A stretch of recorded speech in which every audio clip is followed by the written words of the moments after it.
Assalamualaikum warahmatullahi wabarakatuh. Baiklah, hari ini kita akan mempelajari materi baru, yakni analisis korelasi dan regresi linier sederhana. Apa itu analisis korelasi? Analisis korelasi sederhana digunakan untuk mengetahui keeratan hubungan antara dua variabel dan untuk mengetahui arah hubungan yang terjadi. Koefisien korelasi menunjukkan seberapa besar hubungan yang terjadi antara dua variabel. Nah, jadi korelasi sederhana yang diketahui ada beberapa. Yang pertama ada percent correlation, digunakan untuk data berskala interval atau rasio. Kemudian ada juga korelasi Kendall, kemudian korelasi Spearman, dan ini digunakan untuk data berskala ordinal. Nah, pada pembahasan kali ini kita fokusnya pada percent correlation. Nah, untuk percent correlation ini, untuk nilai korelasi itu berkisar antara -1 sampai 1. Nilai semakin mendekati 1 atau -1 berarti hubungan antara dua variabel semakin kuat. Sebaliknya, nilai mendekati 0 itu berarti hubungan antara dua variabel semakin lemah. Nah, nilai positif itu menunjukkan hubungan searah dalam artian bahwa ketika X-nya naik, maka Y-nya naik.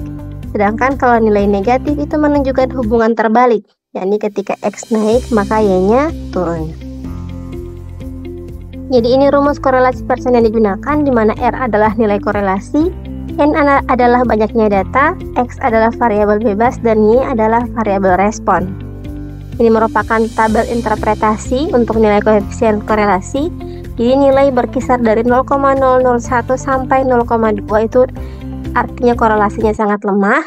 Kemudian dari 0,201 sampai 0,4 itu korelasinya lemah. Kemudian 0,401 sampai 0,6 korelasinya cukup kuat. 0,601 sampai 0,8 korelasi kuat. Sedangkan dari nilai 0,801 sampai 1 itu korelasinya sangat kuat. Nah, interpretasi ini berlaku untuk R positif maupun negatif. Jadi kita pindah ke contoh kasus ya. Jadi di sini ada seorang guru ingin mengetahui apakah ada hubungan antara jumlah jam belajar siswa dengan nilai yang mereka peroleh pada ujian matematika. Nah, pemahaman ini penting untuk memberikan rekomendasi kepada siswa mengenai kebiasaan belajar yang efektif di rumah. Jadi ini ada 12 orang siswa yang dijadikan sebagai sampel. Kita akan menganalisis apakah ada hubungan antara jam belajar dengan nilai ujian. Jadi langkah pertama adalah kita rumuskan hipotesis dulu ya, di mana H0-nya adalah tidak ada hubungan linear yang signifikan antara jumlah jam belajar dengan nilai ujian matematika atau R-nya sama dengan 0.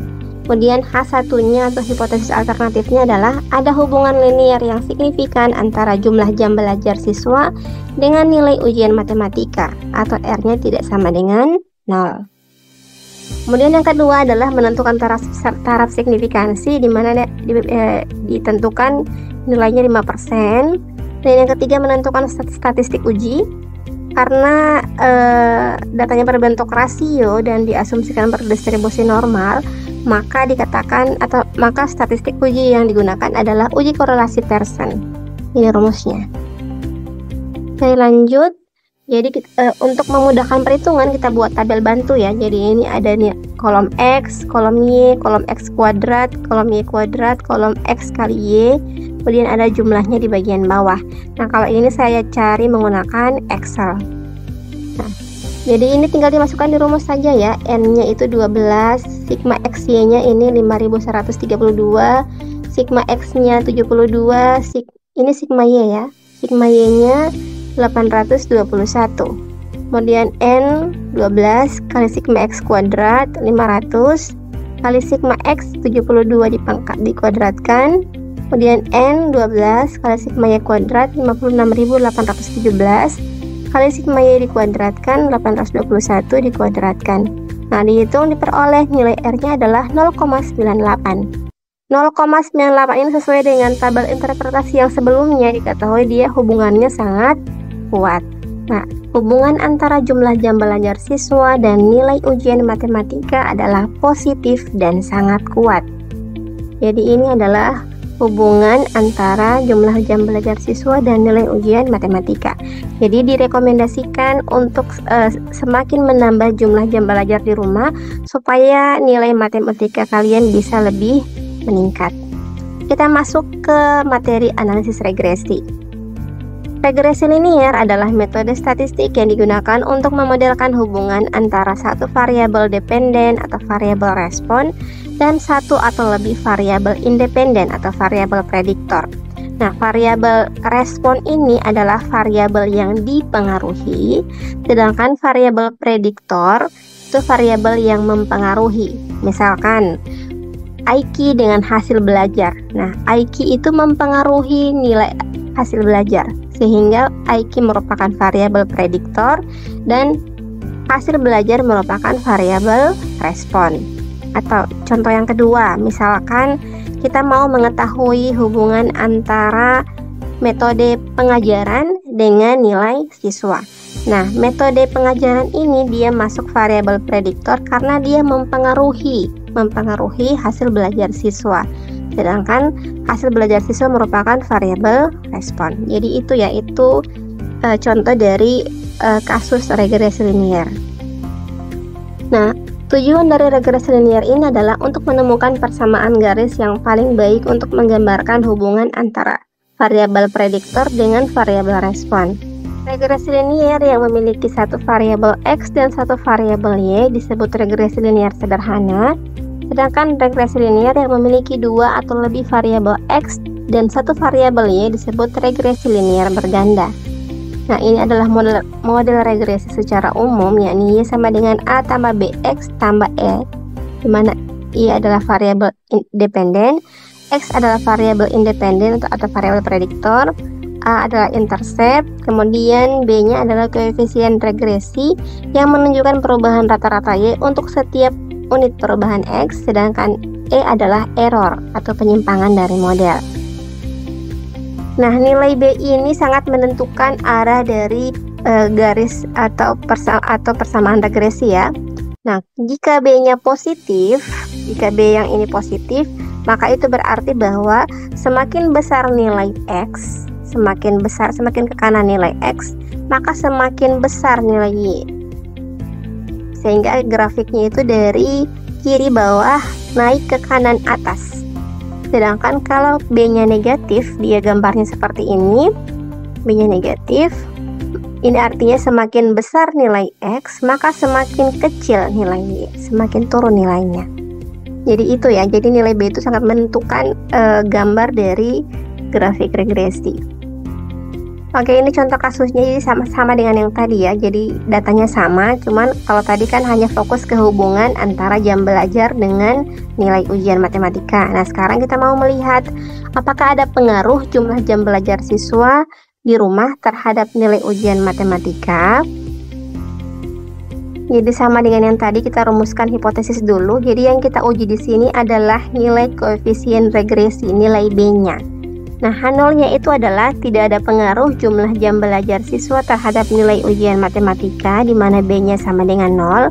Sedangkan H1-nya adalah ada pengaruh jumlah jam belajar siswa terhadap nilai ujian matematika. Kemudian yang kedua, menentukan taraf signifikansi 5%. Kemudian yang ketiga, menentukan statistik uji. Karena kita fokusnya tadi ke pengaruh dari X ke Y, jadi ini menggunakan uji regresi linier sederhana karena hanya punya satu X dan satu Y. Nah, langkah pertama adalah kita membuat model regresi linier. Nah, ini Y sama dengan A tambah BX tambah E. Kadang juga tidak menggunakan error ya, jadi boleh juga Y sama dengan A tambah BX. Nah, di mana B-nya dicari dengan rumus ini, A-nya dicari dengan rumus ini. Jadi cari B terlebih dahulu, baru cari nilai A. Nah, ini adalah tabel bantu seperti yang dikorelasi tadi. Kita cari nilai B terlebih dahulu ya. Nilai B itu adalah koefisien regresi, di mana rumusnya seperti ini. Kita masukkan nilai-nilai yang ada di tabel bantu ke rumus B. Ini sama dengan 12 kali sigma XY-nya 5132, kemudian kurang sigma X 72, sigma Y 821 dibagi N-nya 12, sigma X kuadratnya 500, kurang sigma X 72 dikuadratkan. Nah, diperoleh nilai B-nya adalah 3,03. Nah, setelah diperoleh nilai B, kita cari nilai intercept atau A. Ini rumusnya. Jadi ini sigma Y 821 B-nya 3,03, siku X-nya 72, dibagi N12. Nah, diperoleh A-nya adalah 50,24. Sehingga diperoleh model regresinya adalah Y sama dengan 50,24 tambah 3,03X. Atau jika X-nya diganti jumlah jam belajar, maka menjadi Y sama dengan 50,24 tambah 3,03 jumlah jam belajar. Nah, apa interpretasi dari model ini? Jadi interpretasinya adalah setiap penambahan 1 jam belajar, maka nilai matematika akan bertambah sebesar nilai B, yakni 3,03, dengan asumsi variabel lainnya konstan. Oke, langkah selanjutnya adalah kita membuat prediksi. Jadi salah satu tujuan regresi adalah untuk membuat prediksi ke depannya seperti apa. Nah, kita misalkan jam belajar atau X itu sama dengan 4 jam, maka nilai Y akan berubah menjadi 50,24 tambah 3,03 dikali 4. Jadi nilai X yang X tadi diganti 4 ya. Nah, diperoleh 62,36. Jadi jika X-nya sama dengan 4 jam, maka nilai Y-nya adalah, atau hasil belajarnya adalah 62,36. Jadi perubahan nilai Y bergantung dari nilai X ya, atau jumlah jam belajarnya. Sekarang selanjutnya adalah kita menghitung koefisien determinasi. Jadi diketahui pada pengerjaan sebelumnya nilai korelasi atau R adalah 0,98. Nah, rumus koefisien determinasi itu adalah R kuadrat atau R kali R dikalikan 100%. Nah, 0,98 kali 0,98 kali 100% dapat 96,04%. Nah, apa artinya? Artinya adalah sebesar 96,04% nilai matematika dipengaruhi oleh jumlah jam belajar, sedangkan 3,96% lainnya dipengaruhi oleh faktor lain yang tidak masuk dalam model. Jadi sudah dikatakan bahwa nilai koefisien determinasi cukup besar, jadi model yang dihasilkan sangat bagus ya. Selanjutnya adalah kita menguji signifikansi. Ini merupakan output Excel. Jadi karena saya tidak melakukan perhitungan manual untuk uji signifikansi, jadi saya menggunakan bantuan Excel atau mengkonsep Excel. Nah, di sini diperoleh nilai p-value-nya itu adalah 0,000, sedangkan alfa yang kita gunakan adalah 0,05. Nah, kriteria pengujiannya adalah p-value kurang dari alfa, maka tolakkan 0. Nah, sekarang nilai p-value-nya adalah 0,000, sedangkan alfanya adalah 0,05. Nah, ini terlihat bahwa p-value kurang dari alfa sesuai dengan kriteria pengujian ya, sehingga tolak H0 atau terima H1. Dengan demikian, kesimpulannya adalah ada pengaruh jumlah jam belajar terhadap nilai ujian matematika siswa. Sampai sini paham? Jadi begitu cara mengerjakan nanti di UAS ya. Nah, selanjutnya kita akan melihat apa sih perbedaan korelasi dan regresi. Nah, kita lihat di sini, ini adalah perbedaannya secara mendasar. Nah, kalau korelasi itu digunakan hanya ingin mengetahui apakah ada hubungan antara dua variabel tanpa bermaksud untuk memprediksi. Jadi dia fokus pada menganalisis hubungan antara variabel X dan Y. Sedangkan regresi digunakan untuk analisis sebab akibat, atau ada yang mempengaruhi, ada yang dipengaruhi. Dan dia digunakan juga untuk memprediksi variabel respon atau variabel dependen atau variabel yang dipengaruhi. Jadi dia itu fokus pada menganalisis pengaruh variabel X terhadap variabel Y. Jadi begitu perbedaan mendasar antara korelasi dan regresi. Baiklah, demikianlah penjelasan saya tentang materi korelasi dan regresi. Semoga bermanfaat. Assalamualaikum warahmatullahi wabarakatuh.